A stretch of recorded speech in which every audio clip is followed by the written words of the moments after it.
معزز ناظرین السلام علیکم پاکیزہ دین میں خوش آمدید رمضان المبارک کی اہمیت اور فضیلت قرآن مجید میں ارشاد ہے روزہ تم پر اس لیے فرض کیا جا رہا ہے کہ تم میں تقوی پیدا ہو تقوی ہی وہ اجالا ہے جو زندگی کی شاہراہ کو روشن کرتا ہے رضائے رب کی منزل کو پہنچاتا ہے اور انسان کے اندر یہ صلاحیت پیدا کرتا ہے کہ زندگی کی راہ میں اللہ کی نافرمانی کی جو خاردار جاڑیاں اگی ہوئی ہیں ان سے اپنے دامن کو بچاتے ہوئے اپنا سفر حیات طے کرے اسلامی زندگی تقوی کے محور پر گھومتی ہے تقوی کی روح کو بیدار کر کے رمضان انسان کے اندر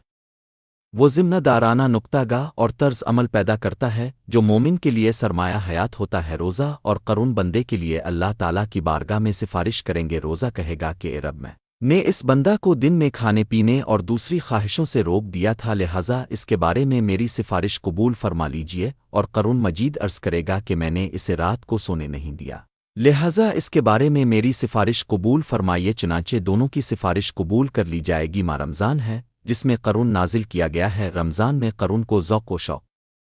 سے پڑھنا سننا اس سے مومن کے قلب میں ایک عجیب کیف پیدا ہوتا ہے اور یہ دونوں شوگل قیامت کے دن مومن کے کام الف گے رسول اللہ نے ارشاد فرمایا کہ جنت میں 8 دروازے ہیں جی میں ایک کا نام ریان ہے اس سے صرف روزہ دار ہی داخل ہوں گے شروع ماہ رمضان سے ہی جنت کے اور رحمت کے دروازے کھول دیے جاتے ہیں جو ختم ماہ تک بند نہیں کیے جاتے اور دوزخ کے دروازے بند کر دیے جاتے ہیں جو مہینہ ختم ہونے تک نہیں کھولے جاتے رمضان کا مہینہ انی پر شیاطین اور سرکش جنات جکڑ دیے جاتے ہیں رسول اللہ نے فرمایا کہ ہر چیز کی زکوٰۃ ہوتی ہے اور جسم کی زکوٰۃ روزہ ہے رسول اللہ نے فرمایا جب تم روزہ کھولنے لگو تو کھجوروں سے افطار کرو کیونکہ کھجور سراپے برکت ہے اگر کھجور نہ ملے تو پانی سے روزہ کھول لو کیونکہ وہ پاک کرنے والا ہے رمضان المبارک کا پورا مہینہ اخرت کی دولت کمانے کا ہے رمضان المبارک کی ہر گھڑی اور منٹ اور سیکنڈ کو غنیمت جاننا چاہیے جتنا ممکن ہو اس ماہ میں نیک کام کر لو اور ثواب لوٹ لو پھر رمضان میں بھی آخری 10 دن کی اہمیت بہت زیادہ ہے رمضان کا ایک روزہ چھوڑ دینا بھی بہت بڑا گناہ ہے اور جو فرض روزہ چھوڑنے کا مرتکب ہو وہ فاسق ہے جو لوگ بیماری کی وجہ سے رمضان کے روزے چھوڑ دیتے ہیں پھر رکھتے ہی نہیں اور بہت بڑی گناہگاری کا بوجھ لے کر قبر میں چلے جاتے ہیں جو شخص اس ماہ میں موجود ہو وہ ضرور اس میں روزہ رکھے اور جو شخص بیمار ہو یا سفر میں ہو تو دوسرے ایام کا شمار رکھنا ہے اللہ تعالیٰ کو تمہارے ساتھ آسانی کرنا منظور ہے اور تمہارے ساتھ دشواری منظور نہیں قرآن پاک کی بنیادی دعوت توحید کی دعوت ہے قرون یہ پیغام دیتا ہے انسان اپنی پوری زندگی میں اللہ ہی کو اپنا معبود بنائے اس پیغام کو انسان کے ذہن اور عمل میں راسخ کرنے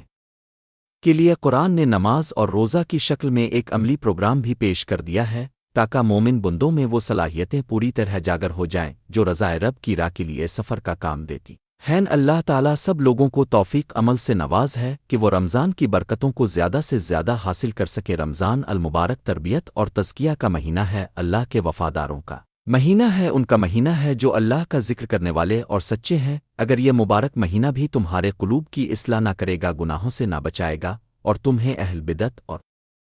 گناہوں سے محفوظ نہ رکھے گا تو پھر اور کیا چیز تمہیں ان چیزوں سے بچا سکے گی اگر ماہ رمضان کی خیر و برکت سے تم محروم رہے تو تم سے کسی نیکی اور خیر کی توقع نہیں کی جا سکتی اور نہ یہ امید ہو سکتے ہیں کہ تم سے کوئی بدبختی دور ہو جائے میری بہنوں اور بھائیوں غفلوں سے بیدار ہو جاؤ آنکھیں کھولو اپنا سر اٹھاؤ جو نعمت اور عظمت تمہیں اللہ نے بخشی ہے اس پر سوچ بچار رکھو اللہ سے توبہ استغفار کرو اللہ سے اپنے گناہوں کی معافی چاہو اور بڑا ہی کارساز ہے اس کی اطاعت میں لگ جاؤ معلوم آنے والے سال میں پھر خیر و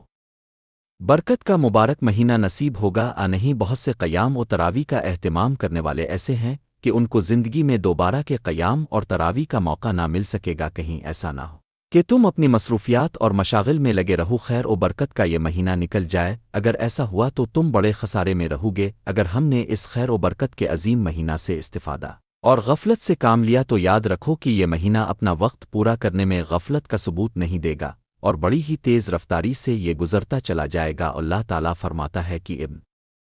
آدم کا ہر عمل اس کے لیے ہے سوائے روزے کے کہ وہ خاص میرے لیے ہے اور میں ہی اس کی جزا دوں گا اور روزہ ایک ڈال ہے تو جب تم میں سے کوئی روزے سے ہو تو بے حیائی اور لغویات سے بچنا چاہیے اور اگر اس سے کوئی گالی گلوہ اور لڑائی جھگڑا کرنا چاہے تو اسے کہہ دینا چاہیے کہ میں روزے سے ہوں قسم ہے اس ذات کی جس کے قبضہ قدرت میں محمد رسول اللہ کی جان ہے روزہ دار کے منہ کی بدبو اللہ کے نزدیک مشک کی خوشبو سے بہتر ہے روزہ دار کے لیے 2 خوشیاں ہیں جب وہ افطار کرتا ہے تو افطاری سے خوشی ہوتی ہے اور جب وہ اپنے رب سے